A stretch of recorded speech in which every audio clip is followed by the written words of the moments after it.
Well, that's how I felt when I left work in what I affectionately call the Brown Behemoth to start a week's holiday. Best laid plans. Normally, the combination of the T8's electric motor and petrol engine is a surprisingly sprightly one, but not this time. Coming onto the M3 I popped my foot down expecting the usual vim and vigor, but the power simply flatlined, like the engine was in cardiac arrest. Then I looked down at the instruments and saw the orange turtle of turmoil beaming back at me, a metaphorical symbol that the accompanying words, reduced performance, seemed to render rather redundant. My heart sank.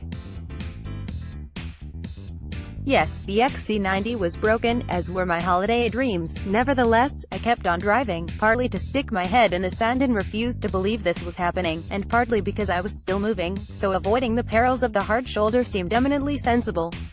But, as Mark Twain intimated when he wrote, "There's been a lot of tragedy in my life, and some of it actually happened. Things aren't always as bad as they seem." The car was clearly sick. At times it was averaging about 10 mpg, but I made it home by driving around the problem, not accelerating too hard. Basically, what's more, Volvo Assist were able to loan me a lovely V90 Cross Country, which did the job just fine, while the T8 went off to the nearest dealer.